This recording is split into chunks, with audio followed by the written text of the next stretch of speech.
할렐루야. 예, 우리 하나님 날마다 새해를 행하시는 분이십니다. 믿으십니까? 날마다 새해를 행하신 하나님은 특별한 경우를 제하고는 사람을 통해서 일하시죠. 어떤 사람입니까? 영과 진리로 예배하는 사람. 영으로 예배한다라고 하는 것은 성령의 이끄심을 따라 예배하는 것이고, 또 진리로 예배한다라고 하는 것은 진리의 말씀 앞에 우리의 삶을 조종하고 순종하는 것입니다. 오늘도 예배 자리에 나오신 여러분들이 성령의 이끄심을 따라, 그리고 선포되는 말씀 안에서 여러분의 삶을 조종하고 또 그 말씀에 순종하심으로 하나님의 귀한 도구로 또 다리를 놓는 사람으로 쓰임받을 수 있는 우리 동독의 모든 교우들 다 될 수 있기를 주님의 이름으로 축원합니다. 지난 시간 이제 제가 OECD에 대한 발표에 대한 그런 부분을 말씀을 드렸습니다. 거기에 담겨져 있는 의미는 올해보다 내년이 더 경제적으로 힘들 것이다라고 하는 그런 이야기였다라고 말씀을 드렸죠. 이제 그 미국의 이제 경기가 이제 조금 어려워지기 시작하면서 경기 침체에 들어갈 수 있다라고 하는 그런 이야기가 나오고 있고, 또 경기 침체에 들어가면서 끝을 모르고 올라갔던 금리가 내년에는 조금 떨어질 수도 있다라고 하는 그런 이야기가 나오고 있습니다. 미국이 그렇게 급격하게 금리를 올린 이유는 여러분 무엇 때문일까요? 보통 이제 금리가 올라갈 때 한 0.25% 정도 금리를 올립니다. 그런데 그것보다 높게 올리는 0.5%를 빅스텝이다라고 그렇게 이야기를 하고 있고, 또 그것보다 더 높이 올리는 0.75%를 자이언트 스텝이라고 그렇게 부릅니다. 그런데 미국이 그 자이언트 스텝을 밟으면서 거의 0%에 가까웠던 미국의 금리가 급격하게 올라가는 그런 시기가 이제 있습니다. 그런데 그렇게 급격하게 여러분 미국이 금리를 올렸던 이유는 무엇 때문인가 하면 바로 물가 때문입니다. 물가가 치솟으니까 그 물가를 잡기 위해서 금리를 급격하게 올리게 되었던 것이죠. 그래서 미국이 거의 8%대 그런 이렇게 물가 상승이 계속 지속되면서 여러 가지 경제적으로 어려움을 이제 겪다 보니까 금리를 올린 것입니다. 40년 만에 이제 찾아오는 그런 물가 상승률을 이제 이렇게 어려움을 당하면서 미국 경제가 이제 인플레이션에 대한 그런 압박감을 받기 시작하면서 이제 금리를 올릴 수밖에 없었던 것이죠. 그러니까 금리가 올라간 이유는 물가를 잡기 위해서 결국 금리를 올리게 된 것입니다. 그럼 나비 효과라고 하는 말 있죠. 버터플라이 이펙트라고 하는 나비 효과라고 하는 말이 있는데, 이 말을 이제 처음 쓰셨던 분이 누구인가 하면 미국의 기상학자인 에드워드 로렌스라고 하는 분입니다. 우리가 흔히 이야기를 할 때 이제 이렇게 설명을 하죠. 어느 한 지역에서 나비의 작은 날개짓이 지구 반대편에서는 태풍이 될 수 있다라고 하는 그런 이야기로 우리가 보통 이제 나비 효과라고 이야기를 하는데, 이제 이 말의 의미는 무엇인가 하면 초기에 이제 조건의 사소한 변화가 전체적으로 따지면 나중에 막대한 영향을 미칠 수 있다라고 하는 그런 이야기입니다. 그러니까 처음에 어떤 조정값이 약간의 변화가 있으면 그 약간의 변화가 초기에는 별로 느끼지 못하지만 그 시간이 지나면서 어떻게 될까요? 약간의 변화가 점점 벌어지게 되는 것이죠. 그래서 나중에 그것을 이제 수치를 모을 때는 엄청난 그런 큰 차이가 있을 수 있다라고 하는 그런 의미로서 나비 효과라고 하는 말을 쓰는 것입니다. 그 말처럼 여러분 미국이 재채기라면 우리나라 경제는 어떻게 되죠? 독감에 걸린다라고 하는 그런 이야기가 있습니다. 미국이 기준금리를 급격하게 올림으로 인해서 여러분 결국 어떤 일이 벌어졌는가 하면 미국과 우리의 금리가 역전현상이 일어났습니다. 미국의 금리가 지금 한 5.5% 정도 기준금리가 됩니다. 그런데 우리나라의 금리가 지금 어떻게 되는가 하면 기준금리가 3.5%입니다. 그러니까 우리나라 금리가 미국 금리보다 지금 2%나 낮은 것입니다. 여러분 다 아시는 것처럼 우리나라 금리가 높아야 외국의 자본이 우리나라에 들어와서 어떤 투자를 하기도 하고 또 여러 가지 얻을 수 있는 그런 이익들이 있죠. 그런데 미국의 금리가 더 높다라고 하는 것은 어떤 의미가 있는가 하면 우리나라에 투자할 수 있는 그런 명분이 사라지게 되는 것입니다. 왜냐하면 미국의 금리가 더 높으니까 금리가 높은 쪽에 투자하는 것이 더 이득이 될 수 있기 때문에 그런 것이죠. 그럼에도 불구하고 우리나라가 금리를 높이지 못하는 이유가 있습니다. 그러니까 미국의 금리보다 우리가 높아야 되는데 지금 2%나 차이가 날 정도로 우리나라가 금리를 올리지 못하는 이유가 있습니다. 그것은 무엇 때문인가 하면 지금 우리나라의 가계부채가 1900조에 달합니다. 그러니까 그 가계부채 때문에 지금 우리나라 금리를 올리지 못하는 것입니다. 만약 그 금리를 더 올리게 되면 어떻게 될까요? 부채에 대한 그런 금리가 더 늘어나면서 이자에 대한 부담감이 더 늘어나게 되고 파산할 수밖에 없는 그런 상황이 펼쳐지게 되는 것이죠. 금리 역전이 계속되면 외국의 투자 자금이 썰물처럼 빠져나가는 셀코리아가 일어날 수밖에 없습니다. 그럼에도 불구하고 우리나라가 그렇게 금리를 올리지 못한 이유는 바로 여기 있는 것이죠. 그런데 그렇게 여러분 우리가 금리를 올리지 못하고 외국의 자본이 빠져나가기 시작하면 어떤 일이 벌어지는가 하면 우리나라 원화의 가치가 떨어지게 됩니다. 그래서 우리가 1달러에 옛날에 한 1,000원 정도를 주고 1달러를 샀는데 지금은 여러분 어떻게 됩니까? 1,300원이 넘어가고 있고 또 많은 학자들 중에는 1,500원까지도 갈 수 있다라고 하는 그런 이야기를 하고 있죠. 우리나라에 여러분 자원이 있습니까? 자원이 없죠. 그러니까 외국에서 모든 것을 다 수입해야 됩니다. 그런데 수입하려면 어떻게 됩니까? 원화 가치가 높아야 그걸 좀 싸게 들어올 수 있는데 원화 가치가 낮다라고 하는 것은 수입하는 물가가 올라갈 수밖에 없는 것이고 결국 그러면 어떻게 됩니까? 물가가 올라갈 수밖에 없게 되는 것이죠. 지난 시간에 말씀을 드렸던 것처럼 내년 경기는 더 어려울 것이다라고 하는 그런 이야기를 하고 있습니다. 많은 경제학자들이 2024년도가 되면 경기 침체가 시작될 것이다라고 그렇게 전망합니다. 결론적으로 이야기를 하면 경기 침체에 대한 그런 전망이 지금 경제학자들 사이에서 지배적이다라고 하는 그런 이야기입니다. 문제는 단순히 경기 침체로만 머물지 않는다는 데 있습니다. 전문가들이 정말 걱정하는 것은 무엇인가 하면 스태그플레이션을 지금 걱정하고 있습니다. 이 스태그플레이션이라고 하는 것은 무엇인가 하면 두 단어가 합쳐져 있는데 스태그네이션과 인플레이션이 합쳐진 그런 이야기입니다. 그러니까 우리가 일반적으로 알 때 경기가 좋을 때는 여러분 어떻게 됩니까? 경기가 좋다면 물가가 올라갈 수밖에 없죠. 그리고 경기가 나쁠 때는 어떻게 됩니까? 사는 사람이 적다 보니까 물가가 내려갈 수밖에 없는 것입니다. 그런데 스태그플레이션이라고 하는 것은 무엇인가 하면 경기가 침체됨에도 불구하고 물가가 올라가는 그런 이중고에 빠지게 되는 것을 스태그플레이션이라고 이야기를 하는데 우리나라가 이것에 빠질 수 있다라고 하는 그런 경고를 지금 하고 있습니다. 서론이 길었지만 제가 하고 싶은 이야기는 무엇인가 하면 한마디로 이야기를 하면 지금 위기가 우리에게 닥치고 있다라고 하는 그런 이야기를 제가 여러분에게 지금 하고 있는 것입니다. 우리가 3년의 시간 동안 코로나의 어려운 시간들을 보내왔습니다.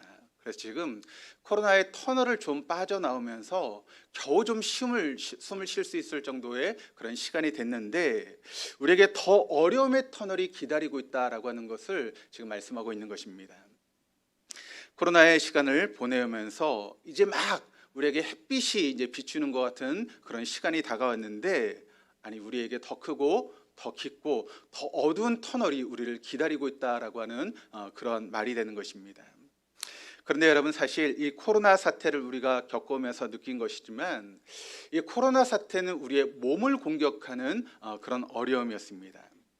전염에 대한 불안감으로 시작되었죠. 그런데 결과적으로 보면 물론 그 코로나로 인해서 이제 목숨을 잃은 분들도 있고 후유증으로 어려움 당한 사람들도 있었지만 긴 안목으로 보니까 뭐 독감이나 별반 다르지 않다라고 하는 것을 많은 사람들이 이야기를 하고 있지 않습니까? 그러니까 어떤 그런 부분에서 보면 그러니까 독감 정도의 그런 어려움이었다라고 우리가 생각할 수 있는 것이죠. 그러나 지금부터 시작되는 경제적인 위기는 코로나 사태와는 근본적으로 다를 수 있다라고 하는 것입니다. 코로나 사태가 우리의 몸을 공격하는 그런 공격이었습니다. 그래서 그 몸을 공격하는 그와 같은 것을 통해서 우리가 여러분 혼을 우리가 잘 관리하면 몸을 공격하는 코로나 사태는 얼마든지 우리가 극복할 수 있는 그런 문제였는데 근데 이런 경제적인 위기는 우리의 무엇을 공격하는 것입니까? 우리의 혼을 공격하는 그런 공격이 되는 것이죠. 그러면 이 혼에 대한 공격은 혼으로 막을 수 없습니다. 뭘로 막아야 될까요? 바로 우리의 영으로 그것을 극복하고 막을 수 있어야 되는 것입니다. 이것을 영적으로 말하자면 경제 위기라고 하는 것을 발판 삼아서 사단이 우리를 공격할 수 있다는 것입니다. 그런데 그 공격에 대해서 우리가 그것을 막을 수 있는 것은 오직 영적인 것밖에 없다는 것이죠. 그런 의미에서 오늘 말씀을 준비하면서 참 하나님 앞에 감사하다라고 하는 그런 생각을 가지게 되었습니다. 왜 그런가 하면 이와 같은 시기를 우리가 앞에 두고 하나님께서 우리를 준비시키셨다라고 하는 그런 마음이 들었기 때문에 그렇습니다. 여러분 우리가 코로나 사태를 지나오면서 우리가 끊임없이 던졌던 질문들이 있지 않습니까? 코로나 시기를 보내면서 우리가 예배에 나오는 것이 상당히 어려웠던 그런 시간들이 있었고, 또 예배에 나가는 것 때문에 회사에서 뭐 각서를 쓰기도 하고 또 심할서를 쓰기도 하고 눈치를 보면서 예배에 나갔던 그런 시간들이 있습니다. 그런데 그런 코로나 사태를 보내면서 우리가 예배를 드리고 또 신앙생활하면서 우리가 던졌던 질문이 있지 않습니까?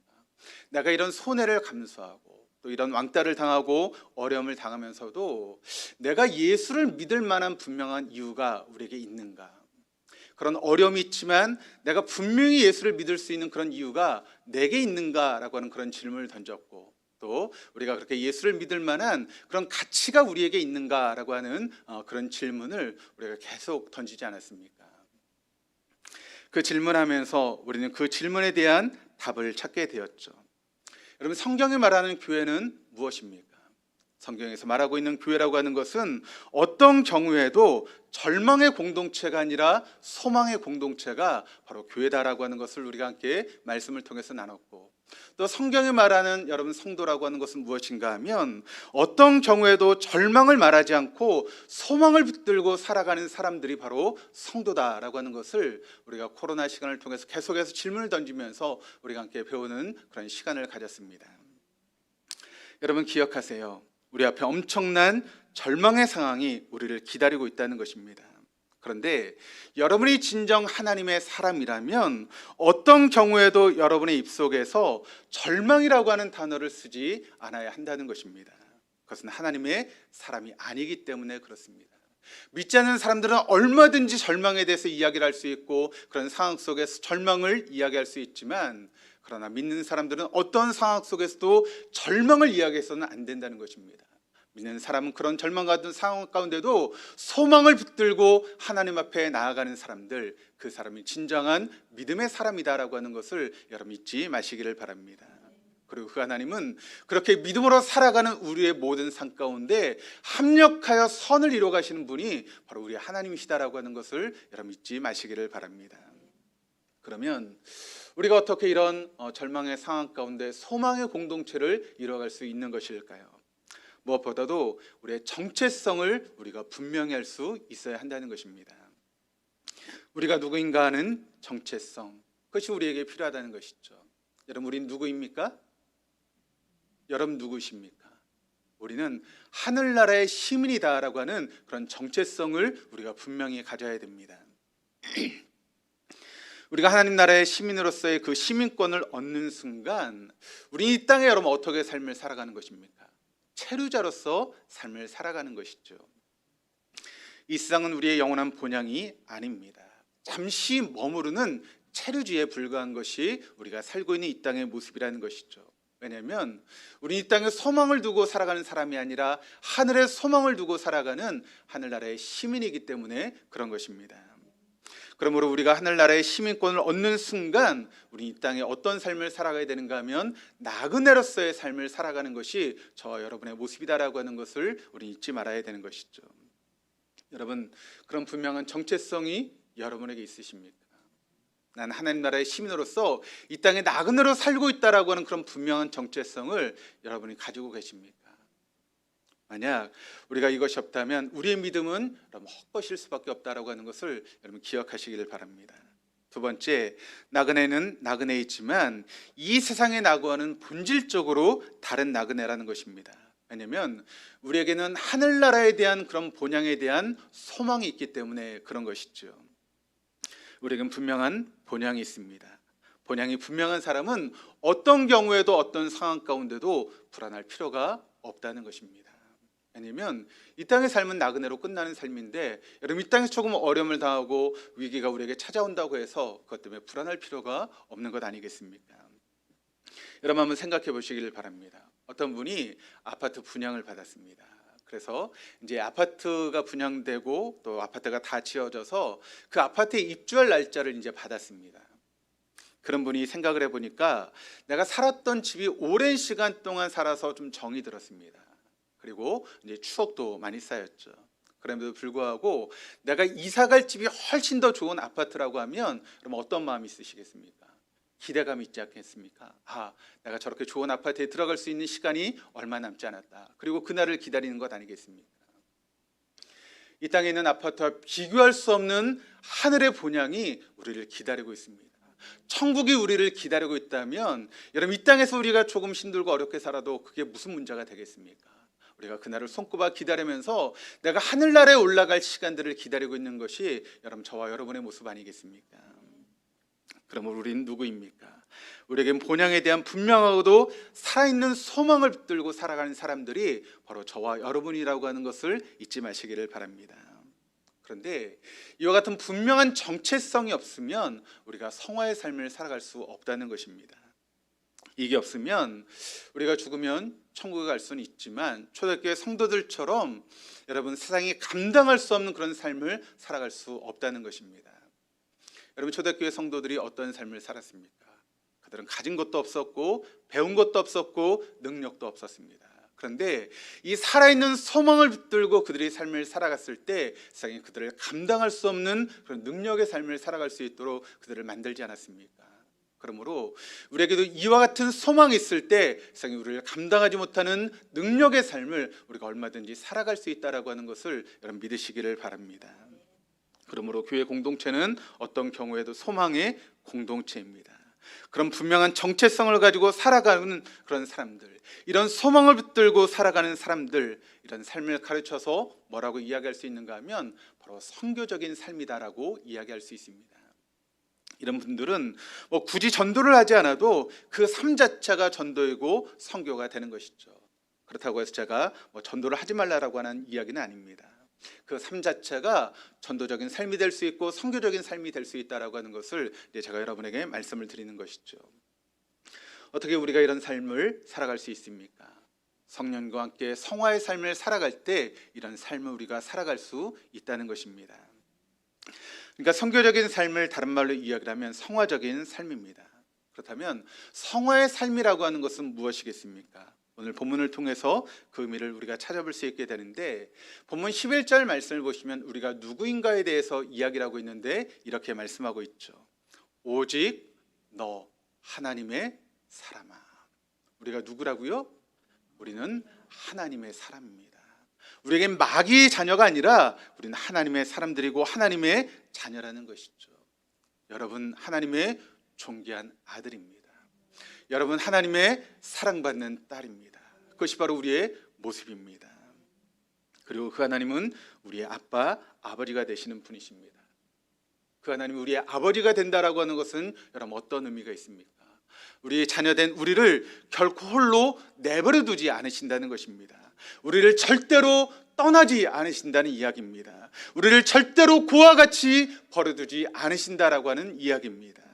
그리고 우리의 삶 가운데 모든 것을 합력하여 선을 이루시는 분이 바로 우리 하나님이시다라고 하는 것을 여러분, 믿으시기를 바랍니다. 우리가 누구입니까? 우리는 하나님의 존경받는 존중한 그런 아들이고 또 사랑받는 딸이다라고 하는 것을 여러분, 믿으시기를 바랍니다. 그러면 그런 우리는 어떻게 삶을 살아가야 하는 것일까요? 오늘 본문 12절 말씀을 보니까 이렇게 말씀하고 있습니다. 믿음의 선한 싸움을 싸우라.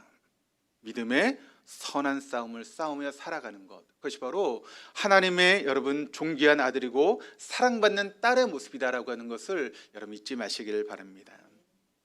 우리 14절 말씀을 같이 한번 읽어보시겠습니다. 우리 주 예수 그리스도께서 나타나실 때까지 흠도 없고 책망받을 것도 없이 이 명령을 지키라. 그것이 바로 하나님의 사람들이 살아가는 삶의 모습이다라고 하는 것을 오늘 말씀 우리에게 증거하고 있습니다. 그렇습니다. 우리는 믿음의 선한 싸움을 싸우다가 주님께서 우리를 부르실 때 주님의 품에 가는 것이 바로 믿는 사람들의 모습이다라고 하는 것을 이야기를 하고 있죠. 그렇다면 좀 더 구체적으로 어떻게 우리가 삶을 살아가는 것입니까? 17절에서 19절까지의 말씀을 우리 같이 한번 읽어보시겠습니다. 내가 이 세대에서 부한 자들을 명하여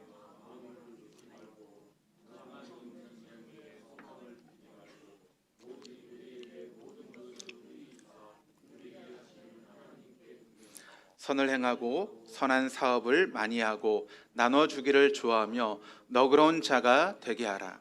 이것이 장래에 자기를 위하여 좋은 터를 쌓아 참된 생명을 취하는 것이니라. 우리가 보고 있는 본문의 말씀인 이 디모데서는 사도 바울이 자신의 영적인 아들이었던 디모데에게 보낸 편지입니다. 그러니까 자기를 이어서 이제 목회자로서 이제 교회를 섬기게 되는 디모데에게 권면함을 주고 있는 말씀이 바로 이 디모데서의 말씀이죠. 그런데 이 말씀을 통해서 우리는 두 가지로 요약할 수 있는데, 사실 이 말씀이 디모데에게 주신 말씀이기도 하지만 시대를 이어서 믿는 모든 성도에게 주시는 말씀이 본문의 말씀이다라고 이야기할 수 있습니다. 그러므로 이 말씀을 통해서 사도 바울이 디모데에게 주었던 그 말씀을 우리가 기억하고 우리가 그런 삶을 살아간다면 우리도 디모데와 같이 영적인 승리하는 삶을 살아갈 수 있고 진정한 하나님의 자녀로서의 삶을 살아갈 수 있다라고 하는 것을 여러분 잊지 마시기를 바랍니다. 첫 번째, 우리가 어떻게 삶을 살아가야 됩니까? 덧없는 재물에 소망을 두지 말고 오직 우리에게 모든 것을 풍성히 주셔서 즐기게 하신 하나님께 소망을 두며 살아가는 것이 우리의 삶의 모습이 되어야 된다라고 하는 것을 말씀하고 있습니다. 이 말의 의미는 우리에게 여러분 분명히 하라는 것입니다. 우리의 소망을 어디에 둘 것인지 분명히 정하라라고 하는 것을 말씀하고 있습니다. 덧없는 재물에 소망을 두지 말아라. 그것이 바로 사도 바울이 우리에게 지금 당부하고 권면하고 있는 말씀입니다. 여러분, 우리가 왜 힘들게 살고 있습니까? 먹을 게 없어서 우리가 힘들게 삶을 살고 있습니까? 지금 굶어서 우리가 그렇게 힘듭니까? 그렇지 않죠. 지금 굶는 사람들은 없습니다. 그럼 우리가 힘들게 살고 있는 이유는 무엇 때문일까요? 오늘 본문의 말씀을 통해 보면 우리가 덧없는 재물에 소망을 두고 이 땅을 살아가고 있기 때문에 우리의 삶이 힘들고 어렵다라고 하는 것을 말씀하고 있습니다. 물론 우리가 이 땅을 살아갈 때 우리에게 재물이 필요합니다. 재물이 없이 이 땅에서 삶을 살아가는 것은 힘들기 때문에 그렇습니다. 그러나 재물을 추구하며 사는 것은 죄가 아닙니다. 그런데 여러분 기억하시기를 바랍니다. 그러나 재물에만 소망을 두고 살아가다 보면 하나님께서 우리에게 허락하신 이 인생, 70년이 됐든 80년이 됐든 그 같은 인생을 여러분 너무나 값싸게 살아가는 그런 인생이 되어줄 수밖에 없다라고 하는 것을 이야기하고 있는 것입니다. 여러분, 우리가 재물에 소망을 두고 살아갈 때 우리는 비참하게 인생을 사는 것입니다. 하나님 보시기에 한심하게 인생을 살아가게 되는 것입니다. 제가 주님의 이름으로 여러분에게 간절히 부탁드립니다. 재물에 소망을 두지 마십시오.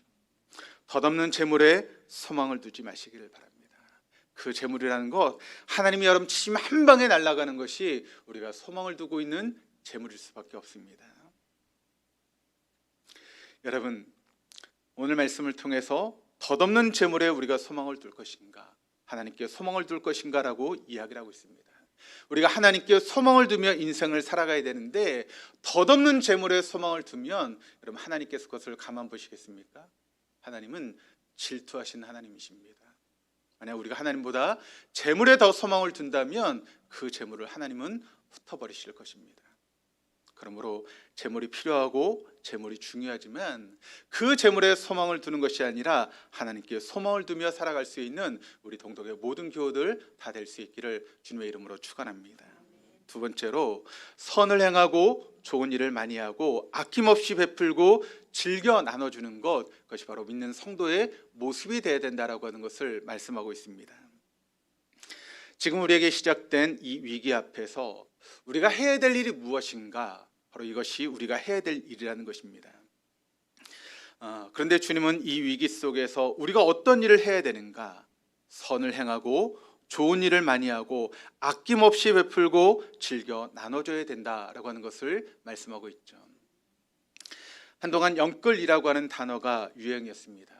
영혼까지 끌어모아서 대출을 받고 아파트를 사야 된다라고 하는 그런 이야기였죠. 그래서 영끌을 해서 아파트를 샀던 분들이 뭐 5억이 올랐네, 10억이 올랐네 그런 이야기를 하지 않았습니까? 그런데 여러분, 이자가 갑자기 올라가기 시작하면서 어떤 일이 벌어졌습니까?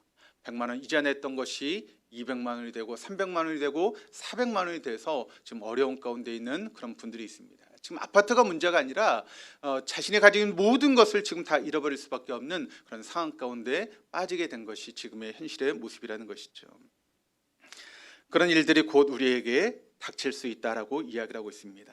이외에도 많은 회사들이 파산할 수 있다라고 하는 그런 경고가 나오고 있고, 또 회사가 파산하다 보면 우리가 어려움을 당하게 될 것입니다. 그때 우리 믿는 성도들이 해야 될 일이 무엇인가? 그분에 대해서 우리가 오늘 말씀을 통해서 깊이 한번 깨달았으면 좋겠습니다.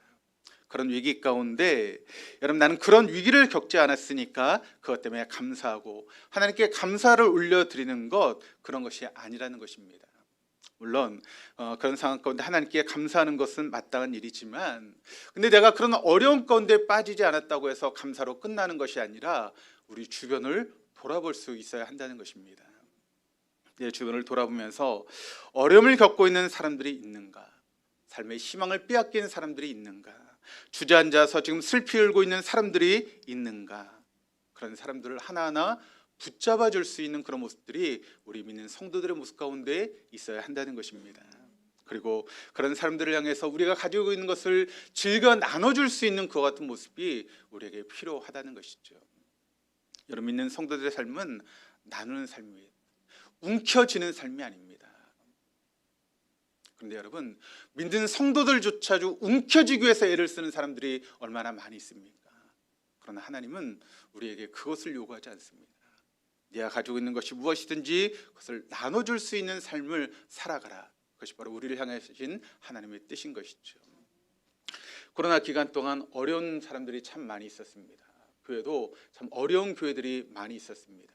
그런데 이 이야기를 듣다 보니까 코로나보다 코로나 이후의 모습이 더 어려운 교회들이 많이 있다라고 하는 그런 이야기를 들었습니다. 그래도 감사하게도 저희 교회는 코로나 기간을 거쳐오면서 그래도 크게 타격을 받지 않은 것 같습니다. 이런 모습 가운데 하나님께서 우리 교회 원하시는 것이 무엇인가라고 생각해 보았을 때 우리 교회가 더 나눠주고 더 베푸는 그런 교회가 되었으면 좋겠다라고 하는 그런 마음을 하나님께서 제게 주셨습니다. 그것이 바로 우리 교회를 향하신 하나님의 뜻이고 여러분을 향하신 하나님의 뜻이다라고 하는 것을 여러분 잊지 마시기를 바랍니다. 앞으로 어려운 분들이 많이 생길 것입니다. 그런 분들을 그냥 우리가 모른 척 하는 것이 아니라 우리가 가지고 있는 것으로 함께 나누며 그들을 도와줄 수 있는 것, 그것이 바로 여러분들을 향하신 하나님의 뜻이다라고 하는 것을 잊지 마시기를 바랍니다. 그래서 우리가 이것을 위해서 아껴야 되는 것입니다. 나눔을 위해서 절약하는 것입니다. 절약은 나눔을 위해서 시작하는 것이 바로 절약이라는 것이죠. 그러므로 우리가 절약해서 앞으로 정말 어려운 사람들을 돕는 일에 우리가 그것을 쓸 수 있는 우리 동덕교회가 될 수 있기를 주님의 이름으로 축원합니다. 엄청난 위기가 기다리고 있습니다. 코로나와 비교되지 않는 어려움이 있을 것입니다. 그때를 위해서 우리가 준비할 수 있어야 되는 것이죠. 마치 요셉이 7년 풍년의 때, 7년 흉년의 때를 준비했던 것처럼 우리가 그 같은 준비의 시간들이 우리에게 필요하다는 것입니다. 저는 선을 행하고 좋은 일을 많이 하고 아낌없이 베풀고 즐겨 나누라고 하는 이 말씀이 우리를 향하신 주님의 명령이라고 저는 생각을 합니다. 그러므로 지금부터 준비하시기를 주님의 이름으로 축복합니다. 여러분의 것을 어려운 이웃들을 위해서 나눌 수 있는 우리 동독의 모든 교우들 다 될 수 있기를 주님의 이름으로 축원합니다. 왜 우리가 그렇게 삶을 살아가야 됩니까? 우리 19절 말씀을 같이 한번 읽겠습니다. 이것이 장래에 자기를 위하여 좋은 터를 쌓아 참된 생명을 취하는 것이니라. 덧없는 재물에 소망을 두지 말고 하나님께 소망을 두고 선한 일을 행하며 참된 생명을 얻는 것, 그것이 바로 우리에게 장래에 좋은 일이 될 것이다 라고 말씀하고 있는 것이죠. 언젠가 우리가 주님 앞에 서게 되는 날이 분명히 있습니다.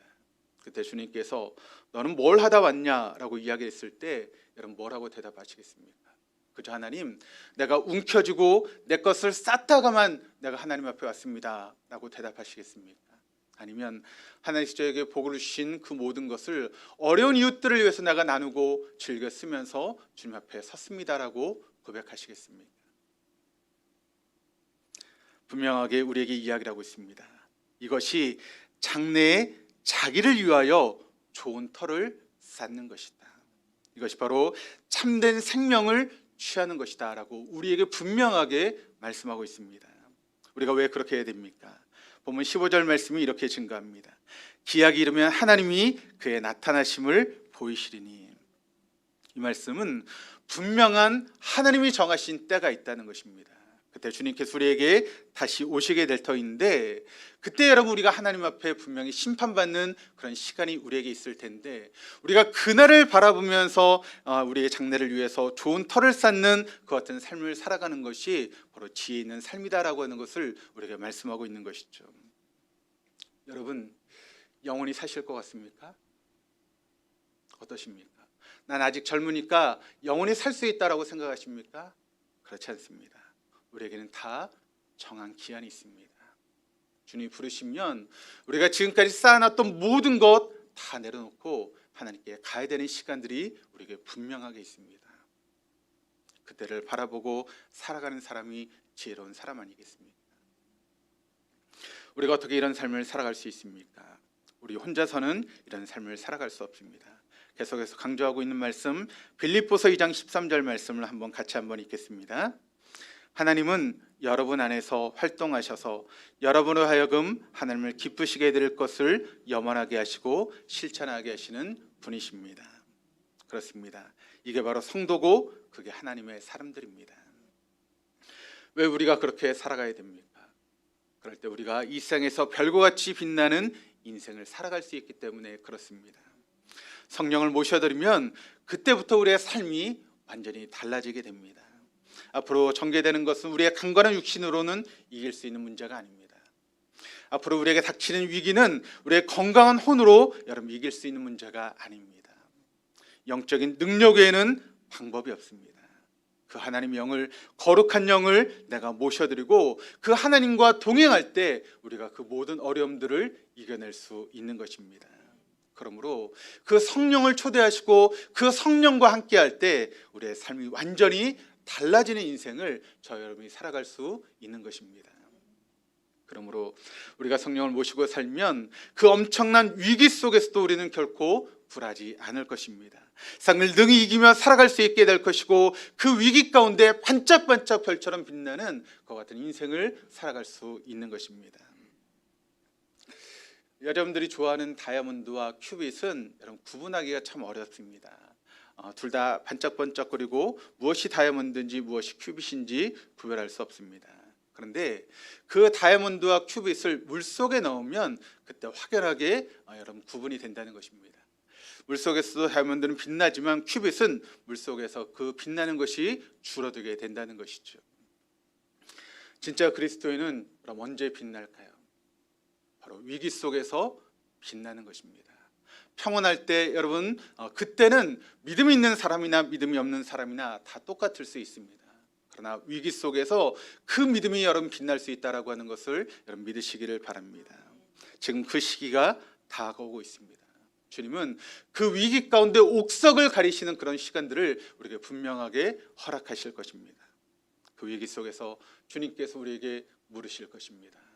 너 진짜 그리스도인이냐? 너 진짜 성도냐? 너 진짜 예수를 믿는 거냐? 대충 엉터리 믿는 사람들은 바람에 나는 겨와 같이 다 날아가게 될 것입니다. 앞으로 1, 2년 안에 코로나와 비교할 수 없는 위기가 우리에게 닥칠 때 여러분 우리가 그 위기를 기회로 삼을 수 있는 그 같은 놀라운 역사가 있기를 바랍니다. 어떤 사람들은 위기 가운데 망할 수 있지만 어떤 사람들은 오히려 그 위기를 기회로 삼아서 더 빛날 수 있는 그런 모습이 되어줄 수 있다는 것이죠. 참 우리 동덕의 모든 교우들이 이 위기를 기회로 만들 수 있기를 주님의 이름으로 축원합니다. 여러분은 하나님의 사람입니다. 하나님의 존귀한 아들입니다. 하나님의 사랑받는 딸입니다. 그리고 그 하나님은 누구십니까? 그 하나님은 영원하십니다. 그 하나님은 불변하십니다. 그 하나님은 전지하십니다. 그 하나님은 전능하십니다. 그 하나님 무소부재하십니다. 그 하나님은 우리의 절대 주권자가 되시는 그런 분이십니다. 그런데 여러분 그 하나님의 우리가 존귀한 아들이고 사랑받는 딸이라는 것입니다. 하나님은 절대로 여러분을 그와 같이 버려두지 않을 것입니다. 하나님은 절대로 우리를 혼자 내버려 두지 않으실 것입니다. 그 하나님은 합력하여 선으로 가시는 좋으신 분이십니다. 그 하나님의 사랑받는 자녀가 되었다면 그 같은 특권을 누리고 삶을 살아가는 우리가 되었다면 하나님 원하시는 자녀로서 우리가 삶을 살아가야 되는 것 아니겠습니까?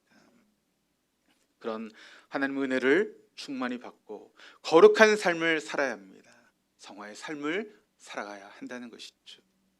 어떻게 사는 것이 여러분 성화의 삶을 살아가는 것입니까?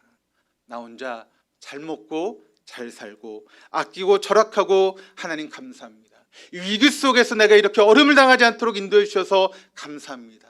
그런 삶이 아니라 하나님 지금 이 위기 속에서 내가 선을 행하고 좋은 일을 많이 하고 아낌없이 베풀고 나눠줄 수 있는 그런 삶을 살아갈 수 있도록 제 삶을 인도하여 주옵소서. 제가 그런 삶을 살겠습니다. 부족하지만 그런 삶을 살기 위해서 애를 쓰겠습니다. 그것이 저와 여러분의 고백이 될 수 있기를 주님의 이름으로 축원합니다.